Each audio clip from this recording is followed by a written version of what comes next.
Vic, qué gusto saludarte, hermano.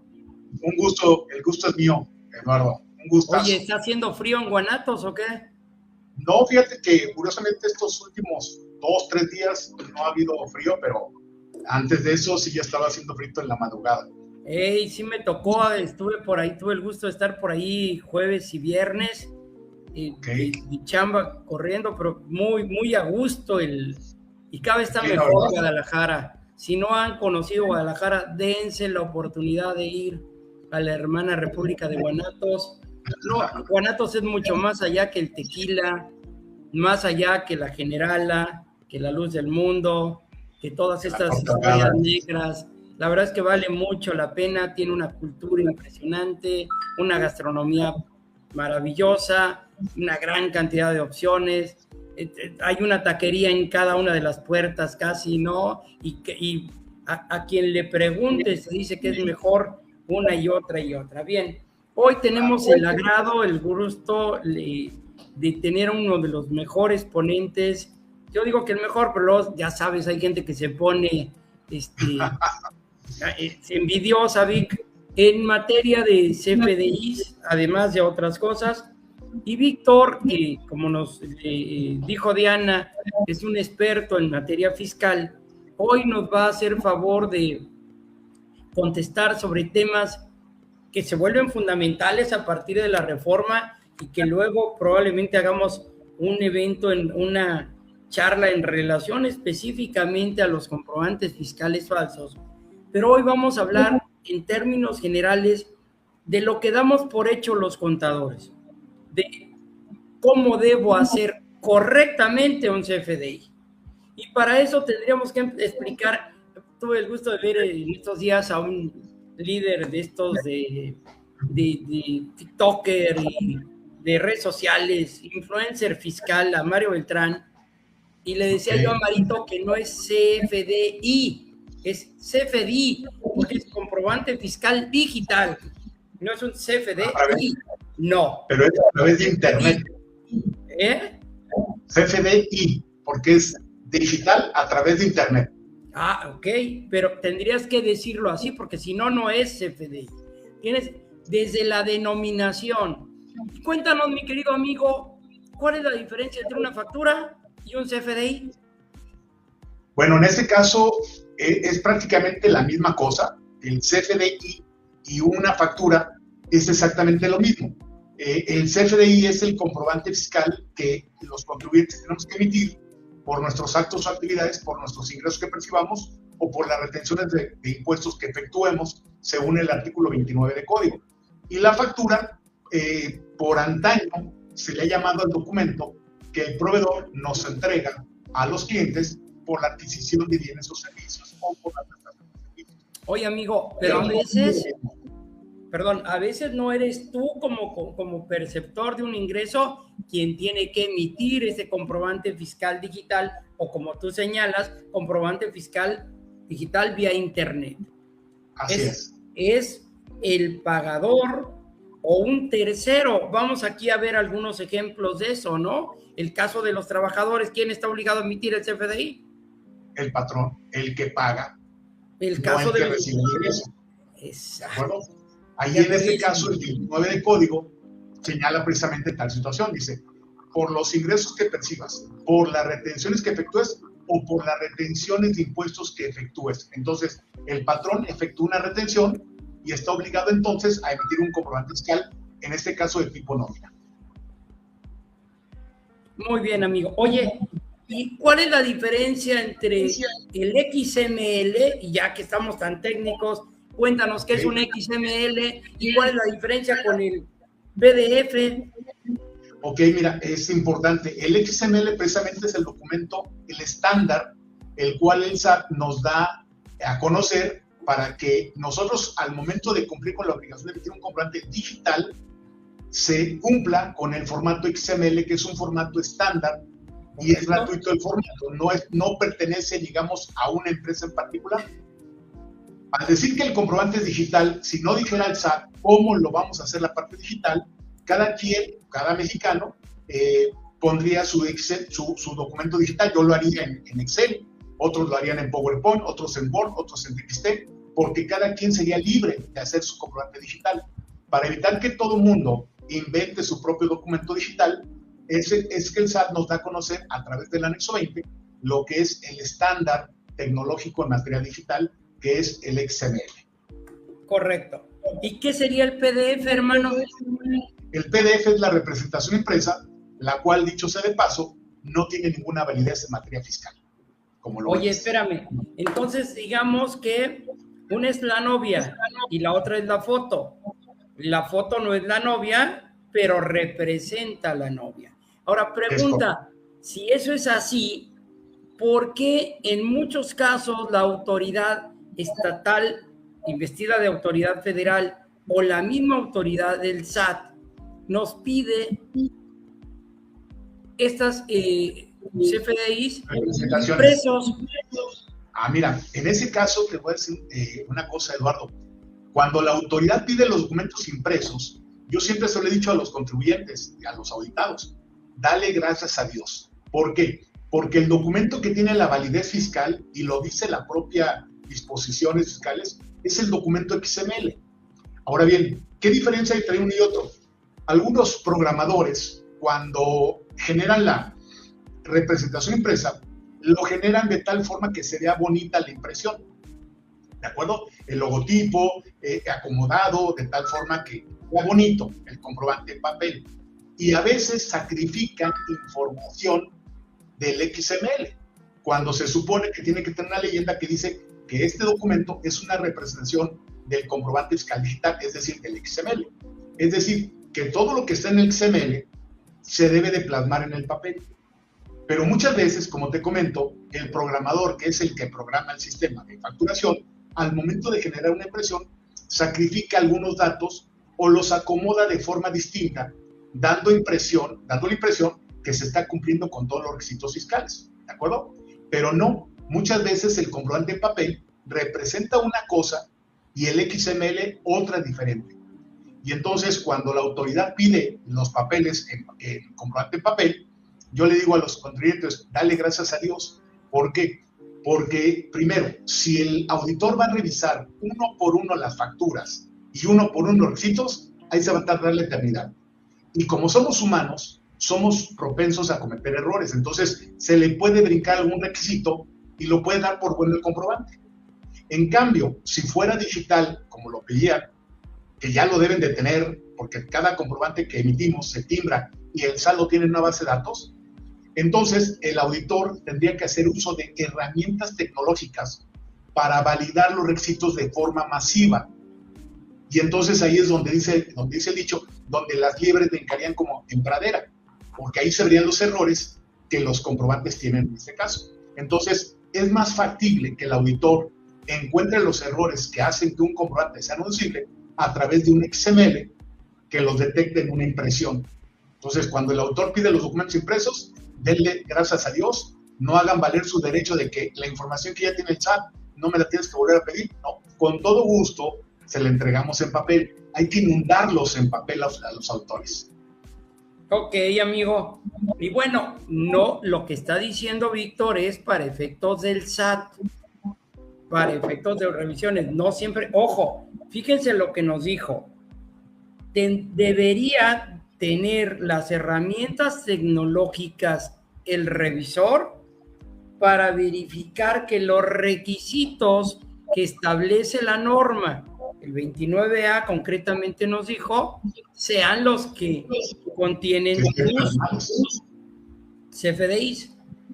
¿Qué pasa si quien está haciendo la revisión es el IMSS o la determinación con base en los CFDIs, porque ni siquiera nos dice si son los XML o los PDF de un periodo, porque además se avienta la puntada del ejercicio, pero bueno, ahí lo dejamos. Entonces, no es lo mismo una cosa que otra. Ahora, ¿qué importancia, cuáles serían los principales características o requisitos que nos acabas de decir, que son un montón y que gracias a Dios a la hora que nos piden impresos pudieran pasarse al revisor? Pero básicamente, ¿cuáles son los principales requisitos? Bueno, mira, Eduardo, esa pregunta es muy controversial porque no hay uno principal o no hay un requisito primordial que prevalezca sobre los demás. Correcto, quiere decir que o cumplo todos o no cumplo. Con uno que falte, el comprobante no es deducible. ¿De acuerdo? Correcto. Eso lo señala, no es que, fíjate, te voy a platicar una anécdota. Hace muchos años, cuando yo iba en la prepa, tenía una novia que acababa de dejar un novio por andar conmigo.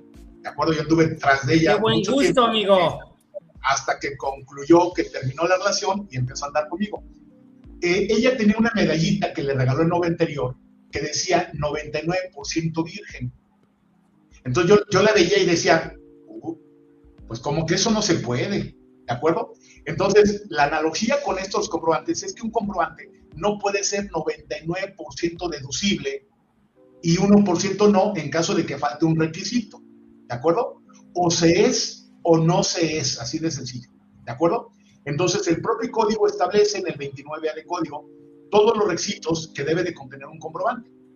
Ahora, en el 2016, le adicionaron una fracción que debe de cumplir con requisitos de que las operaciones deben ser verdaderas, existentes y jurídicas reales. Y entonces, en este caso, el tercer párrafo de ese 29A señala que de carecer algún requisito de los del 29 o del 29A, o estar plasmado inclusive, pero de forma distinta, pues entonces las cantidades del comprobante no serán deducibles ni los impuestos serán acreditables, dando referencia a que con uno que falte o esté mal plasmado, con eso es más que suficiente para que el comprobante sea no deducible, ¿de acuerdo? Perfecto. Entonces, ¿cuáles son los requisitos más importantes? Todos son igual de importantes, porque tan importante es el RFC del receptor como un requisito que podríamos pensar, Eduardo, que es un requisito absurdo que señala el propio código de 29A, que dice que tratándose de enajenación de cigarros, debe de contener el número de cigarrillos amparados en el documento fiscal. Entonces, si Gatam le vende a Walmart 20 cajas de cigarros distintos, tiene que tener el concepto cuántos cigarrillos en total amparan esas 20 cajas. Y no estoy hablando de cajetillas o de paquetes, sino de cajas que contienen paquetes y que cada paquete contiene cajetillas y cada cajetilla contiene cigarrillos. Entonces, la pregunta sería, ¿y para qué chingados el SAT quiere saber cuántos cigarrillos hay en una factura que ampara 20 cajas? ¿Tú para qué pensarías eso? No sé, pero chingados es algo así como sorpresa y todo tiene que ver con el COVID. Acuérdense que eso se generó en China. No sé si es chino mandarín o chino continental, pero es así como sorpresa. O sea, por eso pregunto, ¿y para qué lo quiere? ¿Para qué? Bueno, esto tiene que ver con la ley del IEPS también. La ley del IEPS dice que cada cigarrillo que se enajene, el enajenante, el fabricante, tiene la obligación de pagar actualmente como 64 centavos por cada cigarrillo. Entonces el SAT necesita saber cuántos cigarrillos estás enajenando en cada factura para saber cuánto de ese IEPS estás obligado a pagar una vez que el comprobante esté cobrado. ¿Me explico? Entonces, ¿qué pasa si Gatam no le pone el número de cigarrillos a la factura? Pues la factura es no deducible para Walmart. Y el IVA y el IEPS sería no acreditable en su caso. Exactamente. Entonces, por eso, ¿cuál es el requisito más importante? Todos son igual de importantes, tanto el RFC del receptor como este insignificante requisito, podríamos llamarlo de esa forma. Oye, y cosas como el PPD y el PUE, y ahí bueno, eso nos va a dar, perdón amigo, hay una pregunta que dice Martín, hay alguien que no deja su nombre, gracias Martín, ¿cómo recomienda cancelar un CFDI de hace 2 años para que no te multen? No, pues no hay forma. Bueno, pues sí, a la sorda, y a la sorda. Bueno, si no nos dice quién es y de qué estado, pero bueno, en Ciudad de México puedes acudir a San Judas, en Jalisco puedes acudir a San Juan de los Lagos, a Zapopan, etcétera, llevarle una veladora y rezarle con mucho fervor, porque todavía hoy, ¿cuánto tiempo tengo para poder cancelar un CFDI, hermano? Bueno, de acuerdo, actualmente en el 2025, de acuerdo a la regla miscelánea, de acuerdo a la ley de ingresos y de acuerdo a la jurisprudencia, tenemos hasta el 31 de marzo o 30 de abril del año 2026 para cancelar un comprobante que se emitió en 2025. Con la reforma fiscal del Código Fiscal de la Federación. Perdón, pero vean lo que nos está diciendo Vic. De acuerdo con la miscelánea y de acuerdo con la jurisprudencia. Acaba de cambiar la ley de amparo y dice, la jurisprudencia le es aplicable a quien haya invocado. Entonces, la jurisprudencia ya valió gorro. Pero de acuerdo con la miscelánea tengo hasta la fecha de la declaración anual. Así es.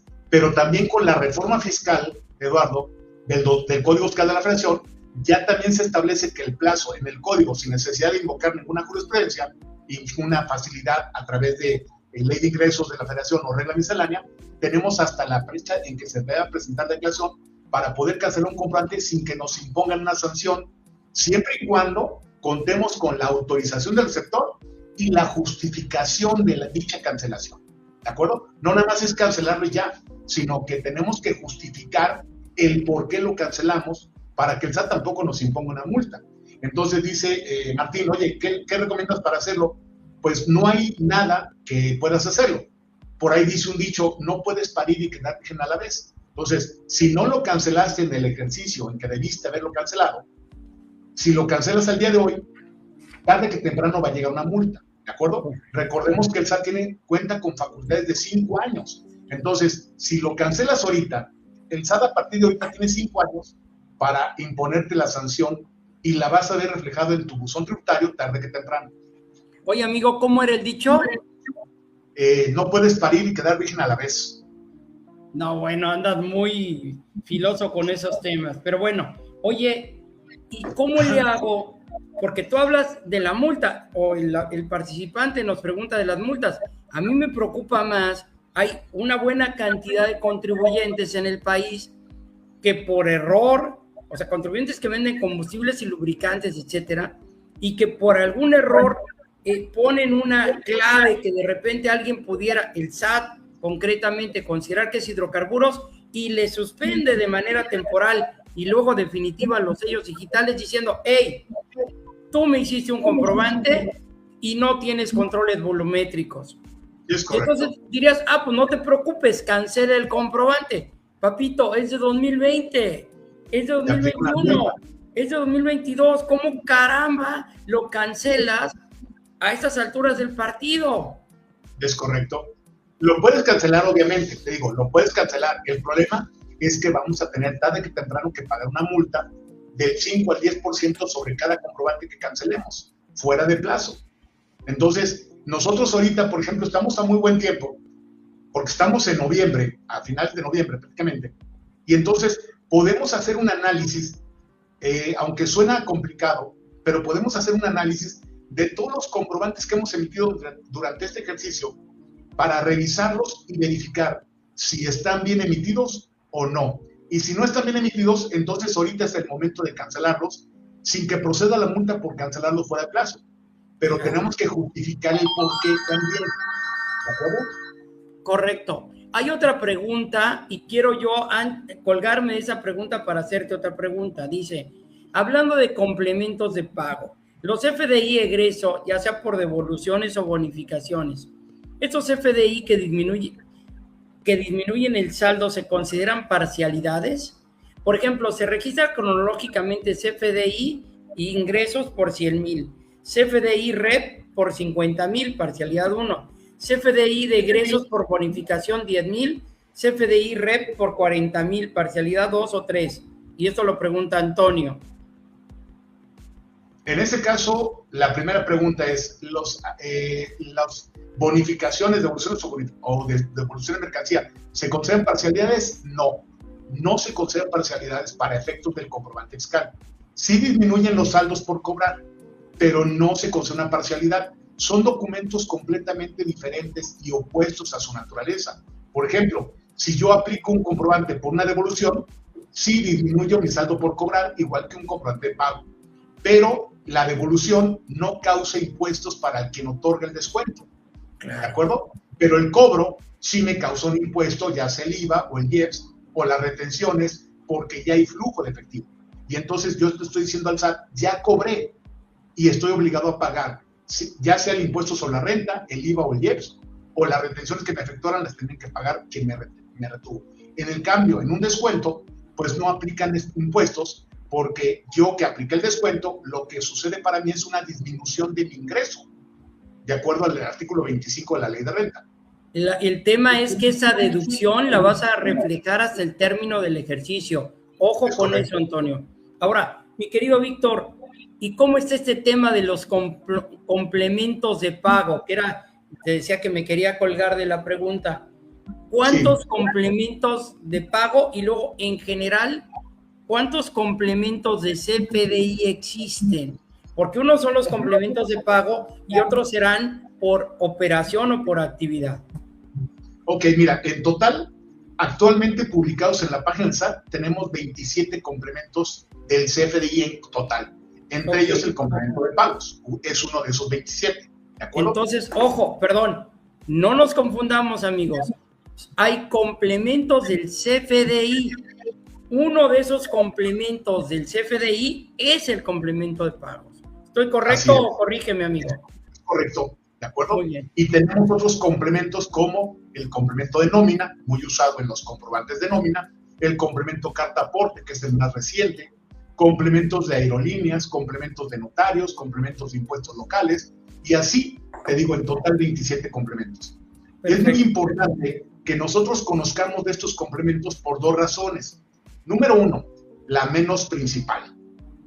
Por ejemplo, conocemos el complemento de aerolíneas. ¿Por qué es importante que lo conozcamos? Primero, porque nosotros como asesores podemos asesorar a las aerolíneas de la obligación que tienen para incorporar dicho complemento, ¿de acuerdo? Pero digo que es la menos importante porque, por ejemplo, tú, Eduardo, ¿tú asesoras a alguna aerolínea? No. Yo tampoco. De la buena, amigo, y me encantaría, pero bueno. ¿Verdad? Pero no, ni tú ni yo asesoramos ninguna aerolínea. Entonces, ¿qué tanta importancia tiene de conocer este complemento? Creo que ninguna. Pero lo que tiene de importancia de conocer este complemento es de que tanto tú como yo asesoramos a empresas que sí deducen boletos de avión. Es así. Inclusive nosotros mismos deducimos los boletos de avión porque viajamos constantemente dando este tipo de cursos, ¿no? Bueno, entonces, para que nuestros gastos de viáticos, específicamente el boleto de avión, sea deducible, aparte de estar en un CFDI, tiene que haber incorporado a la aerolínea un complemento.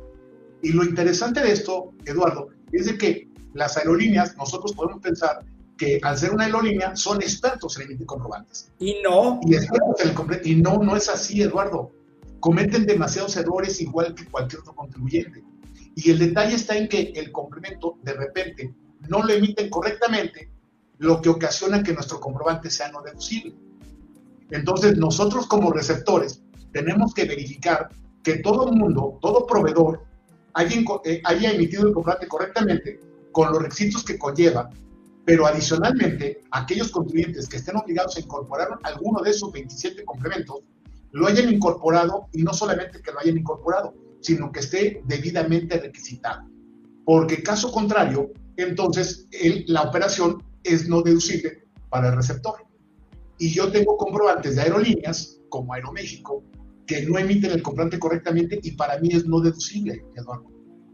Entonces, es común, no digo que muy común, pero sí es común que las aerolíneas se equivoquen, al igual que cualquier otro contribuyente, al emitir sus boletos de avión, sus facturas. Ok, oye hermano, ¿y qué pasa, por ejemplo, con los automóviles usados? Porque ¿desde cuándo tengo que tener un comprobante fiscal digital a fuerza para deducir o para acreditar fiscalmente? Ok, mira, el CFD surge en el 2005. El primer documento fue el 2005, el CFD. Ese no era I, porque este no se compraba, ¿de acuerdo? Hasta el 2011 surge el CFDI en la versión 3.2. Y ese 3.2 no era obligatorio, sino a partir del 1 de enero del 2014, donde el único comprobante fiscal que es emitido y recibido por los contribuyentes en México es el CFDI 3.2, ¿de acuerdo? A partir de ese momento, todas las operaciones tienen que estar amparadas en un CFDI, ¿de acuerdo? Entonces, si tú compras un carro nuevo, tienes que tener un CFDI del 2014 para acá. Pero desde octubre incluso, perdón, había ciertos niveles de ingreso que hasta octubre de 2014 nos obligaron a entrar a los pobres, hasta octubre de 2014, si no mal recuerdo. Y luego ya todo el mundo. El problema es que esto que está diciendo Víctor, amigos, pues no lo saben los mortales. Y tú vendes un carro usado o compras un carro usado, porque vean, esto que nos está diciendo Víctor, ¿eres doctor o nada más tienes maestría, amigo? No, nada más tengo la licenciatura, no llego a maestría. No, pero es expertísimo en este tema. Miren, en el caso de Víctor, nos está diciendo algo fundamental, amigos. No solo es para el que lo emite, que hay que revisar, sino para el que lo recibe. Y si me apuran, sería más importante para quien lo recibe a veces que para el que lo emite. Porque al que lo emite le pones una multa, pero el que lo recibe, si no está bien, no puede. Ahora, voy y le compro, Víctor tiene muy buen gusto para los autos, voy y le compro uno de esos Mini Coopers, de los 800 que tiene, ¿no? Y me vende. Sí. Y entonces le digo, oye, mi complemento, ¿quién emite mi complemento, perdón, esa factura, si Víctor no se dedica a vender carros? Ok. Mira, si el vehículo forma parte de mi activo empresarial, digamos que soy persona física con actividad empresarial, te lo tengo que refacturar yo. Correcto. Yo emito un CFDI por el vehículo y lo acumulo como ganancia en venta de activo fijo. ¿De acuerdo? Es lo que la ley dice que debo de acumular, la ganancia, no la venta. ¿De acuerdo? Y te lo tengo que facturar porque yo en algún momento lo deduje si es que era deducible. ¿De acuerdo? Ahora bien, si no soy actividad empresarial, Eduardo, digamos que fuera un empleado. Un ama de casa, un hijo de alguien, un empleado, perdón que te interrumpa. Sí. ¿Qué hacemos ahí, Vic? Ahí lo único que queda son dos cosas. La primera, si te lo vendo a ti, por ejemplo, yo soy el estudiante o el empleado, y se lo vendo a otra persona que también es empleado, estudiante, lo que sea, lo único que procede, lo que todavía hemos hecho, Eduardo, es endosar la factura. Endosamos la factura, hacemos un contratito, cedemos los derechos del vehículo, bye. Se acabó el asunto. Nos deslindamos del carro, de la propiedad, que se haga el cambio de propietario y ya es todo. Amigo, valiéndonos gorro las obligaciones en materia fiscal, en materia de PLD, en materia legal, todo. Pero así es este país, viva México, ¿no? Hasta que vienen las broncas. De hecho, el 124 y el 126 de renta que mencionas, dicen que el que adquiere tiene que hacer una retención del 20% sobre el valor de la enajenación. Y luego hay una regla, la 3, bueno, ahí te la debo, la regla 3, 2, 5, no me acuerdo cuál es la regla. No me la sé tampoco la regla. En caso de que el valor del importe del vehículo supere una ganancia de 227,000 pesos, entonces se causará esta retención por el excedente, dándonos a entender que por debajo de esa ganancia no se tiene que efectuar pago alguno. ¿No? Correcto. Entonces, ahí tendríamos que aplicar esa retención, pero como dijiste, bien lo dijiste, nos vale gorro. Mientras estemos por abajo del agua, lo único que pagamos es el impuesto por la transmisión de propiedad y se acabó. Oye, ¿y qué pasa con el complemento, amigo? Ok, es que en este caso el complemento, hay un complemento de autos usados, pero solamente aplica para los lotes de autos seminuevos, solamente aplica para ellos. Y este complemento lo emitimos a través de un PAC especializado que se llama Proveedor de Certificación y Emisión de Comprobantes Fiscales Digitales. Entonces, vamos a suponer, Eduardo, que tú eres una agencia automotriz que vende autos nuevos o seminuevos, cualquiera de los dos. Yo llego con mi carrito usado, y mira, aquí tengo un Mini Cooper, por cierto, ¿de acuerdo? Exacto. Yo llego con un Mini Cooper y te digo, Eduardo, ¿sabes qué? Te vendo mi carro porque yo quiero comprar uno nuevo o uno seminuevo, porque tú eres una agencia de autos nuevos o seminuevos. Entonces, tú, como lo vas a comprar y luego lo vas a vender y eres un contribuyente que te dedicas a la compra-venta de automóviles, tienes que tener un comprobante que sea deducible por la adquisición de mi vehículo que te estoy vendiendo usado. Pero yo solamente te lo puedo endosar la factura cuanto más que puedo hacer, porque yo no tengo certificado de sello digital para poderte emitir un comprobante. Es más, la autoridad no me permite emitir un comprobante fiscal porque soy asalariado. Entonces, yo estoy obligado a cumplir con ese requisito para que tú puedas deducir. En este caso entra en vigor, aquí entra en escena el proveedor que te mencioné. Entonces tú contratas a ese proveedor para que ese proveedor emita por mí un comprobante fiscal. Correcto. Entonces le vas a decir al proveedor, oye proveedor, quiero que emitas un comprobante como si fueras Víctor Ochoa. Este es el RFC, el nombre, el código postal. Estos son los datos del carro que me va a vender, la clave de producto, servicio, unidad de medida, modelo, precio, etcétera. Y ahí le van a incorporar un complemento de autos usados donde va a venir el valor de factura original, el valor en que tú me estás tomando el vehículo en este momento, el valor según libro azul, los 3 valores aparecen en el complemento, y las características del vehículo, año, modelo, marca, número de serie, número de identificación vehicular, etcétera, etcétera. Y entonces el comprobante lo emite el PAC y te lo emite a ti. Y ese comprobante es deducible. Tú al obtener ese comprobante, los archivos electrónicos, tú vas a generar 2 impresiones. Una, me la vas a dar para que yo la conserve como una evidencia de que yo emití el comprobante a través de este PAC. Y la segunda, te la voy a firmar como un autógrafo porque yo autoricé la emisión del comprobante para que tú conserves este documento firmado para que tú lo puedas deducir en el futuro.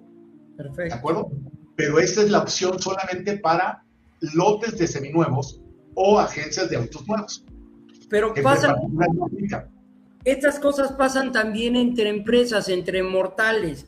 Imagínate que tú eres una empresa y le compras a don Víctor Ochoa un terreno que le heredaron sus padres. Obviamente, pues no hay actividad empresarial, el señor hereda y dice, oye, te lo vendo. Oye, Víctor, es que acabas de decirnos que desde el 2014 yo requiero un CFDI, dámelo. Como yo soy heredero, ¿en calidad de qué te lo emito? ¿Quién emite ese CFDI, Vic? Bueno, en el caso de los inmuebles, porque ya cambiamos de vehículos, pasamos a inmuebles. Exacto. En el caso también de inmuebles, en 2014 también hay una reforma al Código Fiscal de la Federación. Se deroga el artículo 29 bis, que ahora también para 2029 ya tenemos un nuevo 29 bis, ¿de acuerdo? 29A bis. Entonces, en este caso, en ese entonces, ese artículo señalaba que la escritura pública era un documento deducible fiscalmente tratándose de transmisión de propiedad de bienes inmuebles. Pero al derogarse, el Código Fiscal ya no reconoce la escritura como un documento fiscal, quedando entonces la obligación de que quien enajene el inmueble tiene que facturarlo como si facturaras un refresco, ¿de acuerdo? Tienes que facturar cualquier inmueble que tú vendas, pero siempre y cuando seas persona moral o persona física con actividad empresarial y el inmueble que estás enajenando forme parte de ese activo, de tu activo empresarial. Entonces, forzosamente lo tenemos que facturar, ¿de acuerdo? Pero, ¿qué pasa cuando, como tú bien lo dijiste, el abuelito, la abuelita, el empleado, el hijo, el heredero, el donante, el donatario, deciden vender un inmueble que no está sujeto a una actividad empresarial? O el divorciado que le obligue el juez a entregarle a la señora el bien inmueble. Ajá, exactamente. Entonces, en este caso, como es a título gratuito, ¿de acuerdo? Entonces, el que dona no le va a facturar al donante. Bueno, el que hereda muerto no le va a facturar al sucesor. Claro. ¿De acuerdo? Entonces, en este caso, ahí entra un complemento que se llama de notarios públicos en acción, ¿de acuerdo? Toda transmisión de propiedad de un inmueble tiene que estar escriturada y protocolizado por un notario público. El notario cobra honorarios por esta actividad. Por esos honorarios está obligado, al igual que todo el mundo, a emitir un CFDI de ingresos.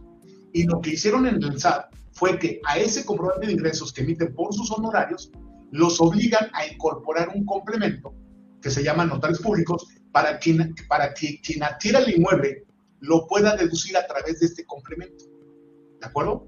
Pero solamente cuando quien enajene el inmueble no está obligado a emitir un comprobante por la venta de dicho inmueble, ¿de acuerdo? Es decir, si yo, por ejemplo, le dono a mi hijo un inmueble, pues yo no le voy a facturar, pero tampoco el notario está obligado a incorporar ese complemento, porque la regla miscelánea establece que no está obligado. Entonces, ¿cómo va a deducir mi hijo el día de mañana, cuando quiera vender el inmueble, por alguna razón, ¿cómo va a deducir un costo por adquisición?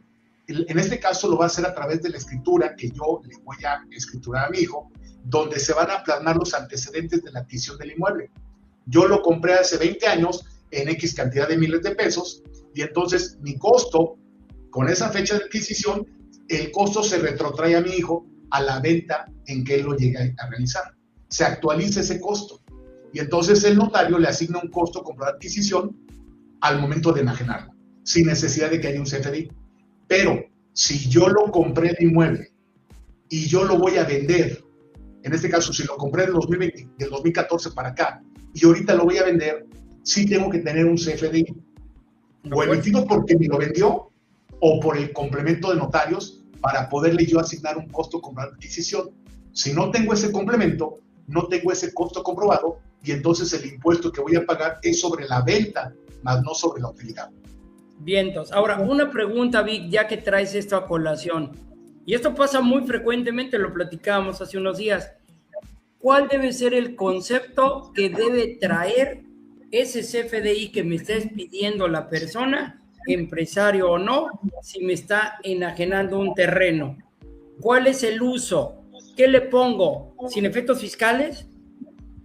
Ok, mira, aquí Eduardo quisiera abordar el tema un poco más amplio a tu pregunta. Número 1, ¿cuál es el concepto? Mira que desde el 2018, cuando surge el CFDI 3.3 y surge con ello la clave de producto o servicio, que tenemos la obligación de incorporar en los comprobantes, desde el 2018 a la fecha, hemos sacrificado la descripción de los conceptos. Pareciera como si el SAT nos dijera, basta con que le pongas la clave de producto o servicio y no importa lo que le pongas en la descripción del concepto. Pareciera que eso lo dijo el SAT. Porque muchos contribuyentes emiten comprobantes poniendo la clave de producto o servicio que corresponde y en el concepto ponen una palabra o dos o copian el concepto de la clave y lo pegan en la descripción del CFDI, haciendo que el comprobante prácticamente sea no deducible, ¿de acuerdo? Es en serio. Y ahorita con la reforma fiscal que se viene, peor. Por ahí, peor tantito. ¿Por qué? Porque el SAT va a presumir, fíjate, nada más basta con que presuma que los comprobantes que emitimos son falsos para que se ordene una visita domiciliaria express al contribuyente, del cual el SAT presume que emite comprobantes falsos. Uno de los elementos por los cuales puede presumir, hay varios, pero uno de ellos es la descripción de los comprobantes que emite, ¿de acuerdo? Entonces, si yo soy asesor fiscal y yo emito comprobantes y en mis comprobantes nada más dice asesoría del mes, y así le pongo a todos mis comprobantes, el SAT va a pensar que me dedico a emitir comprobantes falsos, porque mi comportamiento a través de los FDIs es que parece que yo nada más emito comprobantes para generar deducciones a un cliente sin haber una materialidad del servicio o una razón de negocios, en este caso, más bien materialidad, ¿de acuerdo? Entonces, tenemos muchos comprobantes que revisar nosotros en cuanto a la descripción, ¿de acuerdo? Recientemente dimos un curso aquí en IDEC, donde precisamente hablamos acerca de estos comprobantes falsos y hicimos un hincapié en esto y puse ahí unos ejemplos de muchos comprobantes donde ponen conceptos que parece que son, muy sencillos. Puse un ejemplo hablando de los inmuebles. Tengo un caso donde una empresa me contrata precisamente para que yo le diseñe un comprobante por la venta de un inmueble de $12 millones, ¿de acuerdo? Es un terreno y una bodega industrial con valor de $12 millones. Entonces, el que lo va a comprar, que es mi cliente, me dice, oye, Víctor, esta es la escritura y quiero que me ayudes a hacer el comprobante, porque así como me digas tú, se lo voy a pedir al proveedor. Claro. ¿Por qué? Porque ellos quieren garantizar la deducibilidad de dicho inmueble de $12 millones y el IVA de la bodega. Que son Oye, pero independientemente del monto, debemos hacer exactamente lo mismo, que esa es la bronca. No hay que aplicar el chapómetro. ahora, me dices que son dos conceptos, el terreno que va distinguido y una bodega.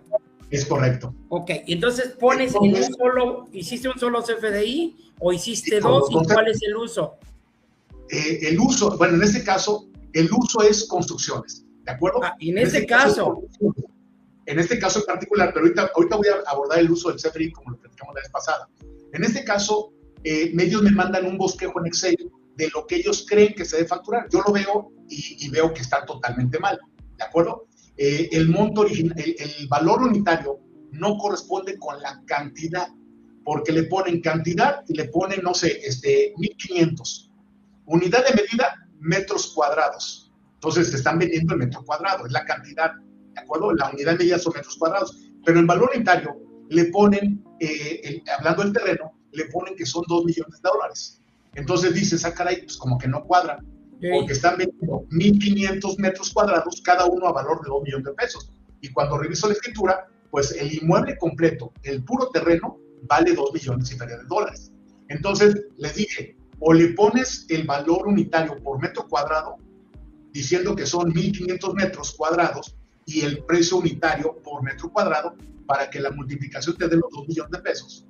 O le pones cantidad 1, y en unidad de medida, que no son metros cuadrados, le pones la unidad, que es C62, que significa 1, porque están vendiendo un terreno. Y en el valor unitario, pues los $2 millones.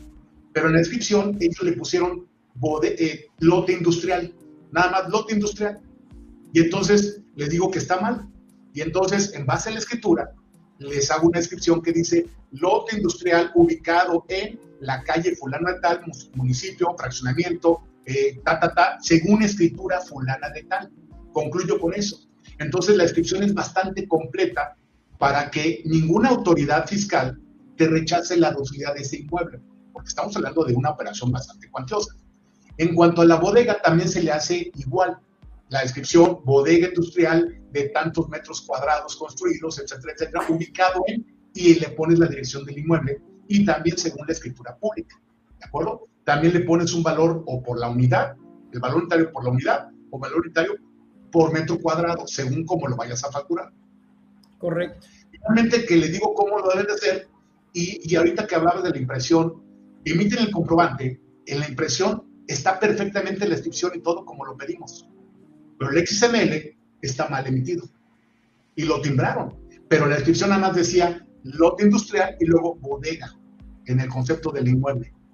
Entonces le dije, oye, ¿qué caso tiene que me hayas contratado para decirte cómo hacer el comprobante? Y finalmente lo hicieron como quisieron. Y entonces me dice el cliente, oye, pero está bien, lo hicieron como lo pediste. Digo, sí, la impresión, pero el XML está mal y es el que vale. Entonces lo tuvieron que cancelar y volverlo a hacer, y ya verificamos el XML y estaba bien emitido. En cuanto al uso del CFDI, como en este caso es una construcción que están comprando, pues el uso del CFDI es construcción. Pero en algunos casos, Eduardo, el problema es cuando compramos un terreno únicamente, ¿de acuerdo? Cuando compramos un terreno, la pregunta es, ¿qué uso le vamos a dar al CFDI de la adquisición del terreno? Por entonces, definir. Oye, no, por definir ya no existe. En el 3.3 no existía. Te estoy cotorreando para efecto de que tú puedas decirnos por qué no y por qué no y por qué no. Oye, sin efectos fiscales. Mira, si le dices sin efectos fiscales, pues tú lo estás sacrificando el comprobante, ya lo estás sentenciando que ese comprobante no es deducible, y lo estás haciendo desde el momento en que lo pides, ¿de acuerdo? Entonces, el pedir un comprobante sin efectos fiscales es lo peor que puedes hacer si lo que pretendes es darle efectos fiscales a ese comprobante. ¿Y entonces qué hago? ¿Quién podrá ayudarme? Tenemos otras dos opciones. Una es mercancías, ¿de acuerdo? Siempre y cuando el inmueble, algunos van a poder decir, oye, ¿cómo mercancías? Si estamos hablando de un terreno. Bueno, si yo me dedico a comprar y vender terrenos o inmuebles, cada un inmueble que yo compro es mercancía para mí, ¿de acuerdo? Tengo un inventario de inmuebles, de departamentos, casas, bodegas, terrenos, locales, comerciales. Ese es mi inventario, son mi mercancía. Entonces, para mí, el comprar un terreno, un local, una casa, una bodega, son mercancías para mí.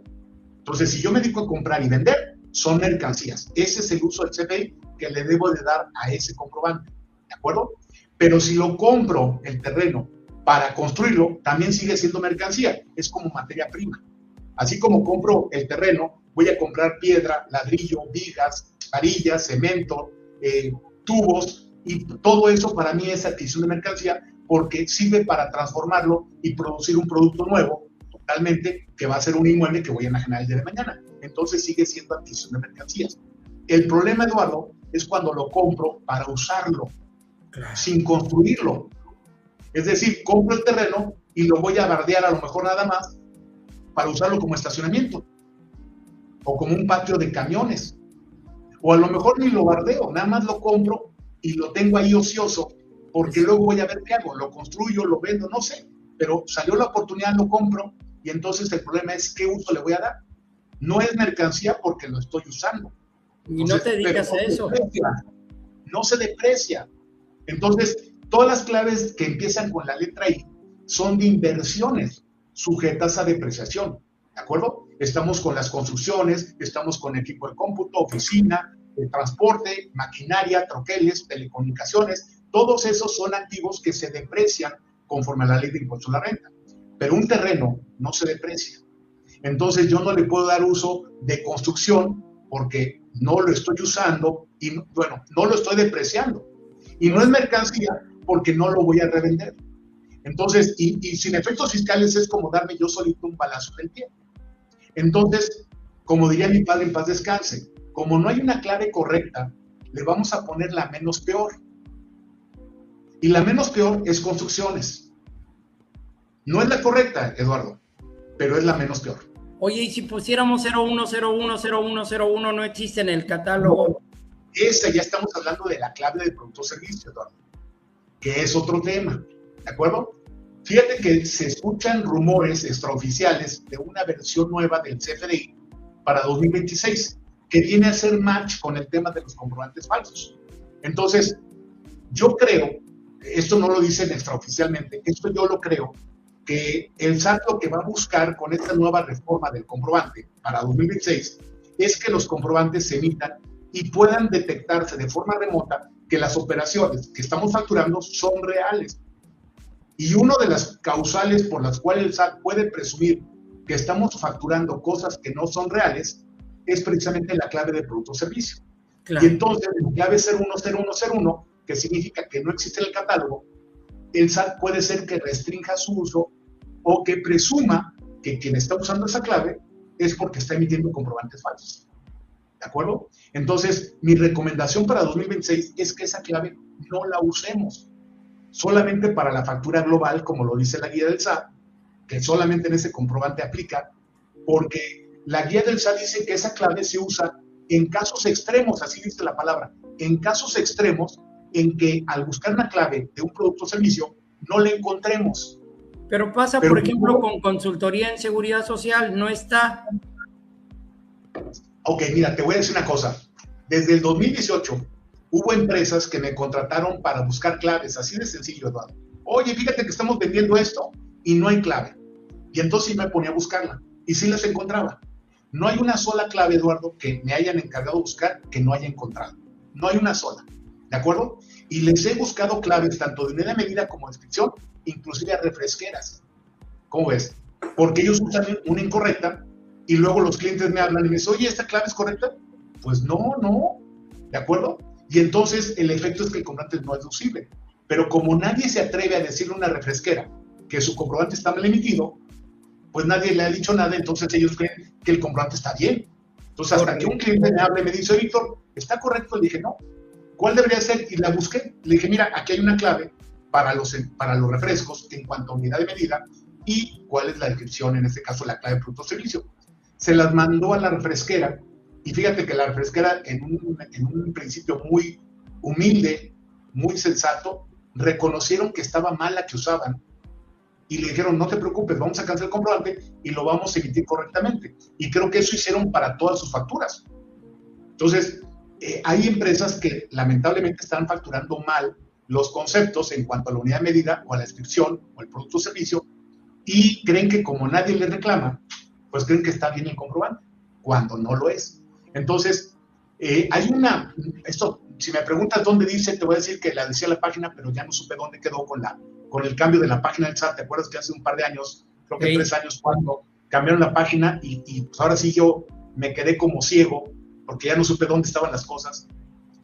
En el momento encontré un comunicado del SAT que decía que cuando los emisores del comprobante utilizaran la clave 01010101, entonces, y si tuvieran un saldo a favor de IVA, no se los iban a devolver. como diciendo, es que no sabemos qué estás facturando, ¿de acuerdo? Entonces, estaban restringiendo la devolución de saldo a favor cuando se utilizara esa clave en las facturas. Entonces, yo creo que a partir del 2026, la guía del SAT va a cambiar para decirnos que esa clave ya no se puede usar en casos extremos, porque actualmente todos los productos que estemos facturando o servicios los vamos a encontrar en la clave de catálogo de productos o servicios. Y la que tú me mencionas, nunca la he buscado en particular, pero te puedo encontrar una clave que si no es la exacta, ¿de acuerdo? Va a ser la más adecuada, ¿de acuerdo?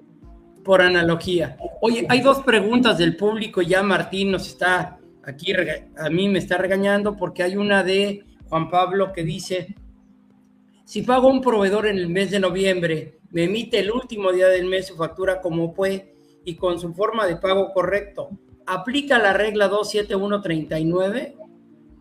Sí, se aplica. ¿Por qué? Porque la regla 27139 señala que el comprobante se podrá emitir con método de pago PUE y con la forma en que se realiza el pago, siempre y cuando el comprobante quede pagado en su totalidad en el mes en que se emitió el dicho comprobante. Entonces, si la operación fue de enero, en cualquier día de enero, y te lo facturaron con PUE y 03 y se pagó con transferencia en enero, el comprobante queda bien emitido y no es necesario emitir el comprobante de pagos. Ojo, Antonio, hay pago. En el caso que usted plantea, no hay pago. Hay una disminución de saldos. Ok. Y luego dice Antonio, otra vez, perdón, no, sí, sobre el mismo tema de complementos de pago. Si el CFDI de ingresos está disminuido por complementos de impuestos locales como retenidos, por ejemplo, retenciones de CMIC, yo no sé qué es CMIC, tú sí sabes, Vic. No. O ISH, a impuestos sobre hospedaje. El complemento de pago sobre ese CFDI debe desglosar estas retenciones locales. No sé, Marito, ¿a qué te refieres con CMIC? No me acuerdo qué es eso, amigo. Tampoco me suena, pero te voy a decir una cosa. El otro debe ser hospedaje, ¿no? El impuesto sobre hospedaje sí es el segundo. El primero puede ser CMIC, no me suena. Bueno, en este caso, cuando aplican los impuestos locales, ya sea traslados o retenciones, como en el caso del traslado del impuesto sobre hospedaje, ese debe de estar plasmado en el comprobante de ingresos, ¿de acuerdo? No en el comprobante de pagos. Y en este caso vamos a poner un ejemplo. Oye, me estoy hospedando en un hotel y me voy a quedar varias noches y gozo de crédito, vamos a suponer. Entonces, el comprobante me lo deben de emitir con PPD 99 y con el importe del hospedaje más la retención, bueno, más el traslado del impuesto de hospedaje, más el IVA, y me da un saldo total a pagar. Si yo posteriormente hago un pago parcial, entonces se tiene que emitir un comprobante de pago, pero solamente por el pago total. No tiene que desglosarse en ese pago el impuesto sobre hospedaje, ¿de acuerdo? Porque ese ya estaba trasladado en un momento dado en el comprobante de ingresos, ¿de acuerdo? Cámara Mexicana de Industria de la Cámara de Construcción, correcto. Ok. Ya. Podríamos aplicar aquí de forma analógica el impuesto de 5 al millar, por ejemplo. Cuando trabajamos con gobierno, y ese punto es muy interesante. Mira, Eduardo, parece mentira, pero ahorita en la mañana estaba impartiendo un curso de complementos, precisamente. Por eso es que traigo la información aquí fresquecita ahorita. Bueno, en este caso, el comprobante de ingresos, tenemos un complemento que se llama impuestos locales, en el cual sirve para precisamente trasladar o retener los impuestos locales, como es el impuesto de hospedaje, como es el 5 al millar, o como estos impuestos que cobra la Cámara de la Industria de la Construcción, en este caso, ¿de acuerdo? Que son cuotas que se ponen por supervisión y vigilancia y no sé qué otra cosa, ¿de acuerdo? Entonces, en el comprobante de ingresos, donde facturamos al momento del contrato de la obra, se tiene que emitir un comprobante por el valor total de la operación con PPD 99, porque no nos lo van a pagar en ese momento, ¿de acuerdo? La obra va a durar un año y nos van a pagar por estimaciones de obra. Entonces, se emite el comprobante por el valor total de la operación en el momento. Esto nos lo dice el Código Fiscal de Referenciación, artículo 29A, fracción 7, inciso A, ¿de acuerdo? Entonces se emite el comprobante por el valor total. En ese comprobante se incorpora el complemento de impuestos locales, donde le vamos a poner la retención del 5 al millar o cualquier otra retención que tengamos que efectuar, ¿de acuerdo? Hablando de la Cámara de la Industria de la Construcción. Y entonces el comprobante se emite por el total a cobrar. Una vez que se emite el comprobante, el cliente, si es gobierno o es particular, bueno, el 5 al millar solamente si es gobierno. El cliente, una vez que nos pague el anticipo, vamos a hacer un comprobante de pago por ese anticipo aplicado a la factura del valor total. Y luego cada estimación de obra, de acuerdo al artículo 17, cuarto párrafo, dice que cada estimación de obra será un ingreso acumulable hasta que sea autorizado para su cobro, a menos de que esto se autorice para su pago dentro de los 3 meses siguientes. Caso contrario, hasta que nos paguen se considera un ingreso acumulable. Es decir, si yo soy una persona moral del título 2, este artículo 17, penúltimo párrafo, me convierte prácticamente a flujo efectivo. Entonces, no tengo que tener problema ni miedo de emitir un comprobante por el valor total de la operación en el momento en que se celebra dicha operación, porque mi forma de acumular es en base a estimaciones de obra. Ojo, no este 17, ¿a qué hace referencia, Víctor? Se refiere al 17 de la ley de renta. Es correcto. Ok. Y dice, mientras tú disertabas maravillosamente, no sé cómo el ingeniero Félix, un colega y ingeniero y abogado, ahí está, dice: maestros, en definitiva nos tendremos que volver expertos en CFDI, en comprobantes falsos. Pues lo dice un ingeniero experto en temas de la emisión de comprobantes y en el manejo de todos estos temas. Y sí, o sea, como ustedes ven, no todo es otras cosas en materia fiscal. Ustedes ven cómo Víctor ha disertado y se nos fue ahora, pero con singular alegría, en hablar de temas, digamos, básicos del CFDI, y no llegamos a esto que comenta Vic, del tema de los comprobantes falsos, ni tampoco, porque eso será materia de otra charla, que espero que Víctor esté dispuesto generosamente para comentar, no sé, en enero próximo, este alcance del nuevo 29 y el tema que trae aparejado del nuevo 42, que es 49 bis, y bueno, primero se reforma el 42, que da lugar al 49 bis, y el 113 y los efectos, incluso, a ver si esa charla invitamos a algún abogado penalista, los efectos penales con todo y lo que tiene que ver con esta situación que emitió en el Diario Oficial del 30 de agosto pasado la Suprema Corte de Justicia en relación con estos temas. La Suprema Corte de Justicia de a de veras, no la Suprema Corte de Justicia del acordeón, dirían por ahí. Y el tema es que trae varias aristas y varios temas que nos llevaría otra hora, y que, bueno, yo no soy abogado, pero que sí vale la pena revisar con un abogado fiscalista y con un abogado penalista los alcances que trae estas circunstancias, no solo para la instrumentación y el debido cuidado, sino también para la defensa, porque lo primero que te van a hacer es el 17H bis, suspenderte los sellos. O sea, dice el 49 bis que una vez que te mandan la visita, en automático te suspenden los sellos y no proceden los procedimientos, valga la redundancia, señalados en el 17H para poder aclarar y que te dejen seguir emitiendo. Entonces, es un tema maravilloso. Como ustedes ven, apenas tocamos la punta del iceberg, pero sí fue elocuente el conocimiento que tiene sobre este tema en particular nuestro invitado de hoy. Te agradezco muchísimo, mi querido Víctor, no solo la elocuencia, sino también lo práctico de tus respuestas. Esperamos que hayan sido, a ver, déjame ver, espérame, hubo otra. ¿Dónde se puede poner la retención del 5 al millar? Pregunta María Silva. En un complemento que se llama impuestos locales. Y otra de Martín dice, sobre los FDI de anticipo, perdón, es de Humberto, ¿qué tan importantes son y cómo aplican? Gracias.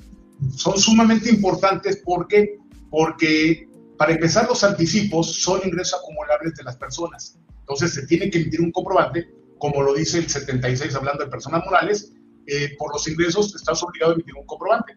Entonces no es si quieres, es que debes emitir un comprobante de anticipo. El problema se presenta cuando tú tienes ya un producto terminado y ya tienes costo y precio, entonces tu obligación es emitir un comprobante por el valor total de la operación. El problema es que es otro ingreso acumulable. Y para eso tenemos una regla, la 3224, que nos dice cómo proceder ante los anticipos. ¿De acuerdo?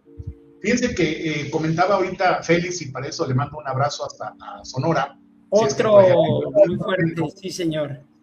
Entonces, fíjense que con Félix y otros expositores, aquí en IDEC Concilio, tenemos un seminario que se llama Informática Fiscal. Entonces, ahí participamos varios expositores hablando acerca de todo lo que tiene que ver con la informática que implementa el SAT en temas de firma electrónica, sellos digitales, comprobantes fiscales de todo tipo. Hablamos desde las notas de crédito, anticipos, pagos, facturación global, cancelación de comprobantes, etcétera, etcétera. Entonces, hablamos sobre todos los temas que tienen que ver con el tema de informática aplicado a la fiscalización por parte del SAT. Y entonces, estamos ahí, yo comparto foro con otros expositores de gran calado, como Félix en este caso, que nos hizo por ahí un comentario. Y eso que comentó es muy importante. Yo normalmente empiezo mis cursos con una frase, con una pregunta, Eduardo. ¿Cuál es el principal error que comete la autoridad al mandar cartas de invitación o al prellenar las declaraciones prellenadas, que están mal llenadas? ¿Cuál es el principal error?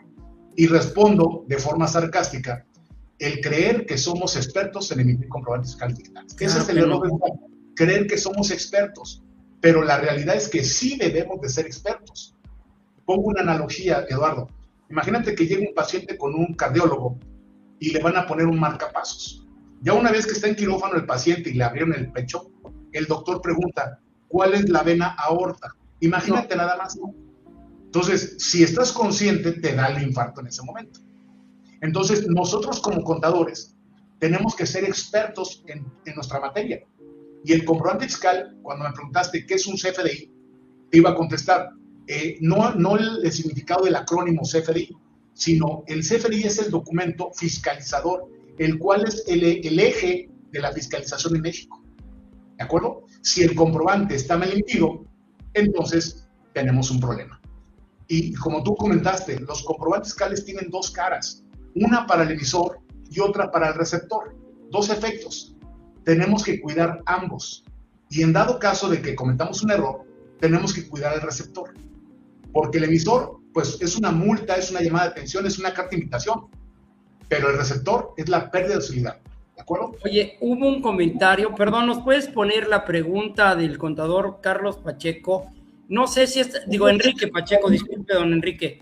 No sé, amigos, si esto nos lleve a otra sesión y otra entrevista. Dice, así como de paso, ¿podría comentar un ejemplo de trazabilidad en el tema de los FDI en materia inmobiliaria? O sea, está sabroso. En el ejemplo de la compra de una casa, así muy sencillito, dice don Enrique. Pero no sé a qué se refiere con la trazabilidad. Es decir, ¿te refieres, Enrique, al tema de que puedas demostrar la materialidad y que tengas los sustentos de la operación? ¿O a qué te refieres con trazabilidad? ¿Cuáles serían los requisitos de ¿Quién está vendiendo la casa, Enrique? Es correcto, empezamos con eso. ¿Quién vende la casa?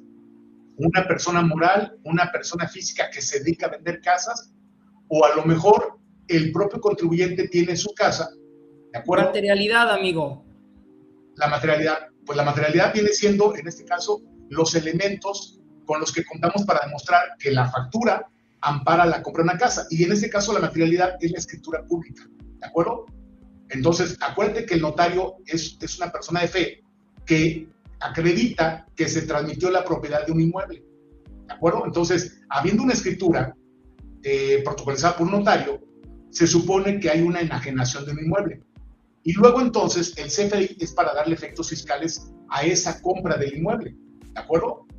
Que en dado caso de que al momento de venderla, esta sea grabada por el propio contribuyente, entonces el comprobante nos va a dar un efecto de costo comprado de adquisición en caso de que sea grabada.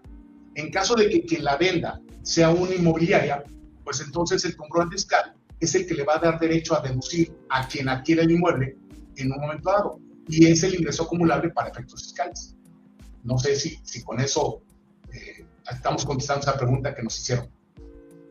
Don Enrique, bien. Y si no hay más dudas, quedo a la espera de la respuesta, don Enrique.